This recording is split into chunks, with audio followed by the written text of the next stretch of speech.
Hello guys, இன்னைக்கு நம்ம சேனல்ல என்ன ரெசிபி பார்க்க போறோம்னா ஒரு சூப்பரான துவையல் ரெசிபி தான் பார்க்க போறோம். அதுக்கு முன்னாடி சேனல் இன்னும் சப்ஸ்கிரைப் பண்ணலைன்னா சப்ஸ்கிரைப் பண்ணிக்கோங்க. வாங்க வீடியோக்குள்ள போகலாம். இன்னைக்கு நம்ம பார்க்க போற ரெசிபி என்னன்னா பிரண்டை துவையல் தான் பார்க்க போறோம். இது வந்து பாத்தீங்கன்னா மூட்டு வலிக்கு, எலும்பு தேய்மானம், போன் ஸ்ட்ரென்த்துக்கு எல்லாத்துக்குமே ரொம்ப நல்லது. இது நிறைய பேர் வீட்டுல வந்து செய்ய மாட்டாங்க. பிரண்டை கிளீன் பண்ணும்போது பயங்கரமா கை அரிக்கும். ஸோ வந்து அதுக்கு பயந்துட்டு நிறைய பேர் வந்து வாங்க மாட்டாங்க. ஒரு சில பேர் வீட்டு பக்கத்துல பிரண்டை கிடைக்கவே கிடைக்காது. ஸோ அதனாலேயும் நிறைய பேர் வாங்க மாட்டாங்க. இனிமேல் உங்களுக்கு பிரண்டை கிடைச்சா கண்டிப்பா இந்த ரெசிபியை ட்ரை பண்ணி பாருங்க. பிரண்டை பிடிக்காதவங்க கூட இந்த ரெசிபியை சாப்பிடுவாங்க. அது மட்டும் இல்லாம இந்த துவையலை நீங்க ரைஸ், இட்லி, தோசை எது கூட வேணாலும் வச்சு சாப்பிடலாம். டேஸ்ட் சூப்பரா இருக்கும். வாங்க எப்படி செய்யறதுன்றத பார்க்கலாம்.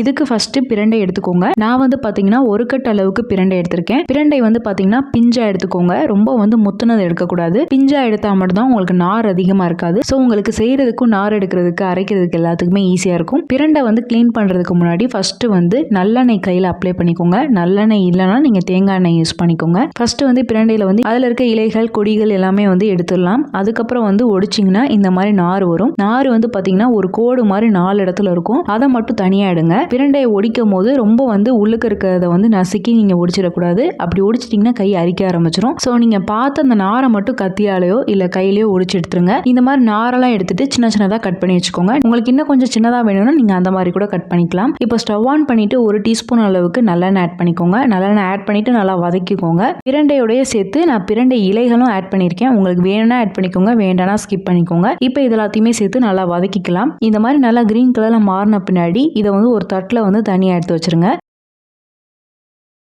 இப்போ அதே பேன்லேயே 1 டீஸ்பூன் அளவுக்கு நல்லெண்ணெய் ஆட் பண்ணிட்டு 5லேருந்து 7 வரமிளகாய் உங்க காரத்துக்கு ஏற்ப நீங்க ஆட் பண்ணிக்கோங்க. இப்போ வந்து 5லேருந்து 7 சின்ன வெங்காயம் ஆட் பண்ணிக்கலாம். அதையும் சேர்த்து நல்லா வதக்கிக்கலாம். அதுக்கப்புறம் 5லேருந்து 7 பல் பூண்டு, ஒரு துண்டு இஞ்சி, ஒரு சின்ன லெமன் சைஸ் அளவுக்கு புளி ஆட் பண்ணிக்கலாம். இது எல்லாத்தையுமே சேர்த்து நல்லா வதக்கிக்கலாம். இது வந்து ரொம்ப சாஃப்ட் ஆகுற அளவுக்கு நீங்க வதக்க தேவையில்லை. ஜஸ்ட் வந்து ஒரு 2லேருந்து 3 நிமிஷம் நல்லா வதக்கினா போதும். அந்த அளவுக்கு வதக்கிட்டு ஸ்டவ் ஆஃப் பண்ணிட்டு இறக்கிடுங்க. அரைக்கப் அளவுக்கு நான் தேங்காய் துருவி வச்சிருக்கேன், அதை ஆட் பண்ணிக்கலாம். இது வந்து பாத்தீங்கன்னா ஒரு 50 கிராம் அளவுக்கு இருக்கும். பிரண்டை வந்து பாத்தீங்கன்னா ஒரு 100 கிராம் அளவுக்கு இருக்கும். இப்போ இது எல்லாத்தையுமே சேர்த்து ஒன்னா சேர்த்து நல்லா மிக்ஸ் பண்ணிக்கலாம். ஏன்னா நீங்க வதக்கின சட்டியில வந்து பாத்தீங்கன்னா எண்ணெய் அதிகமா இருக்கும். ஸோ வந்து நீங்க ஃப்ரெஷ்ஷான தேங்காவை போட்டு நல்லா மிக்ஸ் பண்ணிட்டீங்கன்னா அந்த எண்ணெயை ஃபுல்லா அந்த தேங்காய் எடுத்துக்கிறோம். அதுக்காக நான் இந்த மாதிரி மிக்ஸ் பண்ணியிருக்கேன். நீங்க அப்படியே டைரக்டா வந்து மிக்ஸி ஜார்ல ஆட் பண்றதுனால ஆட் பண்ணிக்கலாம். இப்போ இது எல்லாத்தையுமே சேர்த்து ஒரு மிக்ஸி ஜார்லயோ பிளெண்டர்லயோ ஆட் பண்ணிக்கலாம். ஆட் பண்ணிட்டு உப்பு வந்து 1/2 டீஸ்பூன் அளவுக்கு நான் ஆட் பண்ணியிருக்கேன். நீங்க வந்து உங்களுக்கு எந்த அளவுக்கு வேணும்னு செக் பண்ணிட்டு ஆட் பண்ணிக்கோங்க. இதோடய சேர்த்து கொஞ்சமா ஒரு கொத்து கருவேப்பிலை ஆட் பண்ணியிருக்கேன். இப்போ இதுல நீங்க வந்து தண்ணி விட்டும் அரைக்கலாம், தண்ணி விடாமலும் அரைக்கலாம். நான் வந்து பாத்தீங்கன்னா கொரகொரப்பா தான் அரைச்சிருக்கேன், தண்ணி விடாம. அப்படி இருந்தா தான் எனக்கு பிடிக்கும், அதனால அப்படி அரைச்சிருக்கேன். உங்களுக்கு இந்த மாதிரி கொரகொரப்பா இல்லாம நல்லா வலுவலுன்னு வேணும்னா நீங்க தண்ணி ஆட் பண்ணி அரைச்சிக்கலாம். பாருங்க இப்போ வந்து சூப்பரா ரெடி ஆயிருச்சு. இந்த துவையலை வந்து நீங்க கொஞ்சம் தண்ணி விட்டு நல்லா அரைச்சிட்டு நீங்க தாளிப்பு ரெடி பண்ணா அது சட்னி மாதிரி கூட இருக்கும். இதை நீங்க சர்வ் பண்றதுக்கு முன்னாடி நல்லெண்ணெய் ஆட் பண்ணியோ இல்ல தேங்காய் எண்ணெய் ஆட் பண்ணியோ சாப்பிட்டு பாருங்க. டேஸ்ட் சூப்பரா இருக்கும்.